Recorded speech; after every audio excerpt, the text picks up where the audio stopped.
Bismillahirrahmanirrahim. Assalamualaikum warahmatullahi wabarakatuh. Jumpa lagi dengan saya, Ibu Nurul Hijah, dalam pelajaran PPKN. Kali ini kita akan membahas tentang substansi hak dan kewajiban asasi manusia dalam Pancasila dengan tujuan. Jadi setelah kita belajar materi ini, diharapkan kalian bisa mengidentifikasi hak dan kewajiban asasi manusia dalam nilai dasar Pancasila, nilai instrumental, dan nilai praksis Pancasila. Oke? Siap semua? Kita mulai. 1. Hak asasi manusia dalam nilai ideal Pancasila. Tahukah kalian apa itu nilai ideal? Nilai ideal adalah nilai dasar yang tidak bisa diubah. Dalam Pancasila, nilai idealnya terdapat dari sila pertama sampai sila kelima Pancasila. Jadi sila pertama sampai sila kelima Pancasila itu tidak bisa diubah, baik urutannya maupun isinya. Nah, secara konsep hak asasi manusia yang berlaku di Indonesia bersumber dari sila kemanusiaan yang adil dan beradab. Dijiwai oleh sila ketuhanan yang Maha Esa. Kemudian menjiwai sila-sila yang lainnya. Mari kita perhatikan satu persatu sila tersebut. Dalam sila pertama Pancasila, ketuhanan yang Maha Esa. Maksudnya pengakuan negara Indonesia terhadap Tuhan yang Maha Esa dan sekaligus menjamin pelaksanaan ibadah tiap-tiap umat beragama. Jadi di Indonesia, kegiatan kita melaksanakan ibadah itu dijamin oleh negara. Oleh sebab itu, tidak boleh mengganggu orang yang sedang melaksanakan ibadah. Lalu dalam sila kedua, kemanusiaan yang adil dan beradab, maksudnya adalah dalam sila ini menghendaki terlaksananya nilai-nilai kemanusiaan, yang artinya adanya pengakuan akan martabat manusia. Pengakuan adanya hak asasi manusia dan pengakuan adanya kebebasan manusia. Lalu dalam sila ketiga, Persatuan Indonesia, artinya kesadaran bangsa Indonesia yang lahir dari keinginan untuk menjadi bangsa yang bermartabat, yang sama derajatnya dengan bangsa-bangsa yang lain.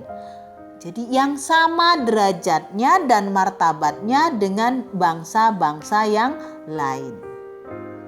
Lalu dalam sila keempat yang berbunyi, kerakyatan yang dipimpin oleh hikmat kebijaksanaan dalam permusyawaratan perwakilan, maksudnya adalah terlaksananya kedaulatan rakyat yang demokratis. Jadi terlaksananya kedaulatan rakyat yang demokratis, baik itu dalam hak-hak sipil dan hak politik untuk menegakkan hak asasi manusia. Sila yang kelima adalah keadilan sosial bagi seluruh rakyat Indonesia. Maksudnya setiap warga negara Indonesia berhak yang sama untuk berperan atau untuk menikmati hasil dari pembangunan secara adil. Itu adalah hak asasi manusia yang ada dalam nilai-nilai ideal Pancasila dari sila pertama sampai sila kelima. Oke, kita lanjut ke yang kedua. Hak asasi manusia dalam nilai instrumental Pancasila.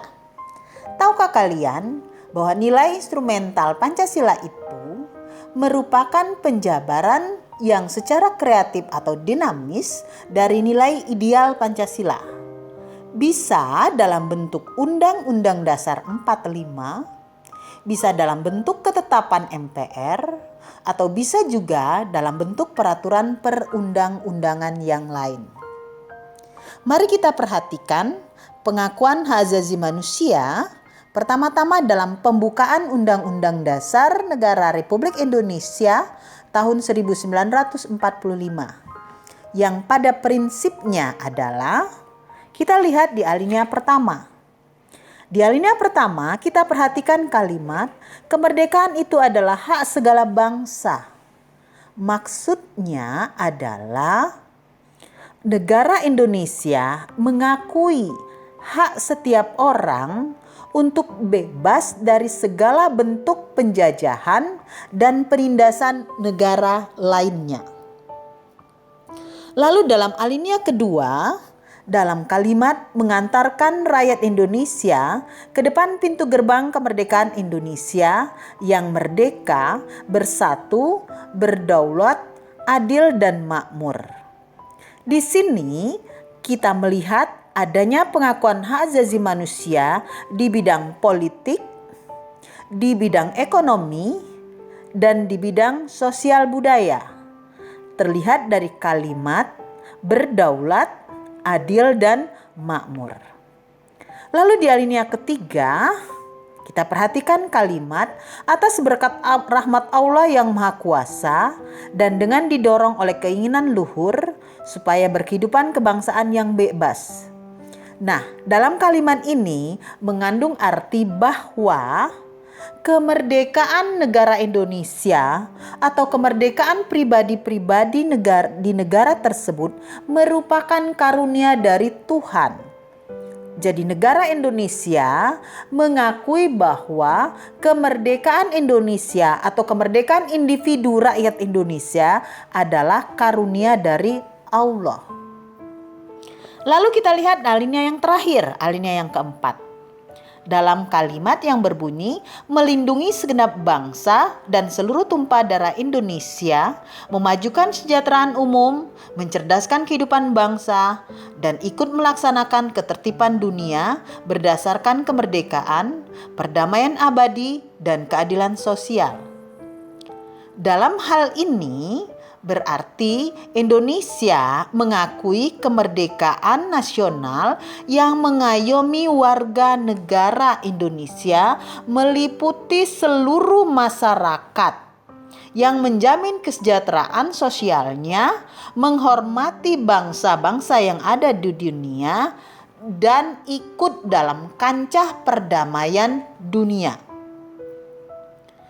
Jadi, secara garis besar, prinsip hak asasi manusia dalam pembukaan Undang-Undang Dasar Negara Republik Indonesia tahun 45 tersebut adalah: pertama, adanya kemerdekaan itu adalah berkat rahmat Tuhan atau berkat karunia Allah, berkat karunia Tuhan. Yang kedua, negara melindungi segenap bangsa dan seluruh tumpah darah Indonesia. Lalu yang ketiga, memajukan kesejahteraan umum dan mencerdaskan kehidupan bangsa. Prinsip yang keempat adalah negara Indonesia ikut melaksanakan ketertiban dunia berdasarkan perdamaian, kemerdekaan, dan keadilan sosial. Dan prinsip yang terakhir adalah bahwa negara Indonesia itu adalah negara hukum yang berdasarkan pada Pancasila. Lanjut. Oke, kita lanjut ke hak asasi manusia berdasarkan pasal-pasal dalam Undang-Undang Dasar 1945. Nah, dalam pasal-pasal Undang-Undang Dasar 1945, jaminan dan perlindungan pemenuhan dan pemajuan hak asasi manusia itu sesuai dengan bunyi amandemen Undang-Undang Dasar Negara Republik Indonesia terdapat dalam pasal 28A sampai dengan pasal 28J. Oke, mari kita lanjut ke bagian yang C. Hak asasi manusia berdasarkan TAP MPR RI garing MPR nomor 17 garing MPR garing 98 tentang hak asasi manusia. Lalu ada juga pengakuan hak asasi manusia berdasarkan Undang-Undang Nomor 39 Tahun 1999 tentang hak asasi manusia dan Undang-Undang Nomor 26 Tahun 2000 tentang Pengadilan Hak Asasi Manusia. Jadi di sini pengakuan hak asasi manusia dalam nilai instrumental itu ada dalam pembukaan alinea 1 sampai 4, ada dalam batang tubuh Undang-Undang Dasar 45 dari pasal 28A dan pasal 28J, ada dalam TAP MPR nomor 17 garing MPR garing 98, ada dalam Undang-Undang Nomor 39 Tahun 99 dan ada dalam Undang-Undang Nomor 26 Tahun 2000. Oke, sekarang kita lanjut ke bagian yang terakhir. Oke, kita lanjutkan bagian yang ketiga, hak asasi manusia dalam nilai praksis Pancasila. Apa itu nilai praksis? Nilai praksis itu sesungguhnya nilai yang kita laksanakan dalam kehidupan sehari-hari atau perbuatan kita sehari-hari. Nilai praksis terhadap perlindungan hak dan pemenuhan hak asasi manusia itu diterapkan dalam bentuk perbuatan dan tingkah laku kita sehari-hari berdasarkan nilai-nilai Pancasila. Apa yang kita lakukan dalam kegiatan kita sehari-hari? Misal kita lihat, kita beribadah, kita bersekolah, itu nilai praksis. Anda memberi uang ke fakir miskin, Anda bersedekah, itu sebenarnya nilai praksis. Sekarang kita lihat, masuk kemana atau masuk ke sila keberapa kalau kita beribadah. Oke, kita mulai dengan perhatikan tabel berikut. Sila pertama Pancasila, ketuhanan yang Maha Esa. Saya ambil contoh, percaya kepada Tuhan yang Maha Esa. Jadi nilai yang terkandung percaya kepada Tuhan yang Maha Esa. Bagaimana nilai praksisnya atau bagaimana penerapannya? Jika Anda percaya kepada Tuhan yang Maha Esa, maka Anda harus melaksanakan kepercayaan Anda tersebut. Caranya dengan memeluk satu buah agama. Dan di dalam sila pertama itu juga ada sikap saling menghormati.